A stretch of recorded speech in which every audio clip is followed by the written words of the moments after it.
সংযুক্ত আরব আমিরাতে ধর্মীয় ভাব গাম্ভীর্য ও উৎসবমুখর পরিবেশে পালিত হয়েছে ঈদুল আজহা। প্রবাসী বাংলাদেশি ও স্থানীয়রা নামাজ আদায় করেছেন একই কাতারে দাঁড়িয়ে, করেছেন পশু কোরবানি। দর্শক, এ বিষয়ে বিস্তারিত জানাচ্ছেন সংযুক্ত আরব প্রতিনিধি SM শাফায়েত। এবং ধর্মীয় ভাব গাম্ভীর্যের মধ্য দিয়ে সংযুক্ত আরব আমিরাতে আজ পবিত্র ঈদুল আজহা উদযাপিত হচ্ছে। সকাল 5টা 40 মিনিটে সংযুক্ত আরব আমিরাতের প্রথম ঈদের জামাতটি অনুষ্ঠিত হয় প্রাদেশিক শহর উম্মুল কুইনে। এরপর রাস আল খাইমা ও ফুজাইরা প্রদেশে ঈদের জামাত অনুষ্ঠিত হয়। এরপরে কিন্তু দুবাইতে সবচেয়ে বড় যে ঈদের জামাতটি অনুষ্ঠিত হয়েছে সেটি দেখতে পাচ্ছেন আল বারাহার এই ঈদগাহ ময়দানেই। দুবাইয়ের সব থেকে ঈদের জামাত বড় জামাত অনুষ্ঠিত হয়েছে।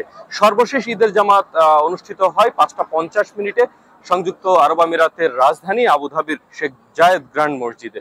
শেখ জায়েদ গ্র্যান্ড মসজিদের এই বিশাল ঈদের জামাতে কিন্তু অংশগ্রহণ করেছেন এদেশের মহামান্য রাষ্ট্রপতি এবং দুবাইয়ের শাসক এবং এদেশের প্রধানমন্ত্রী, তিনি নামাজ পড়েছেন দুবাইয়ের একটি ঈদগাহ ময়দানে এবং তারপরে তিনি রাজ পরিবার থেকে শুরু করে সর্বস্তরের মানুষজনের সঙ্গে ঈদ শুভেচ্ছা বিনিময় করেছেন। এভাবেই এখানে আজ পবিত্র ঈদুল আজহা উদযাপিত হচ্ছে।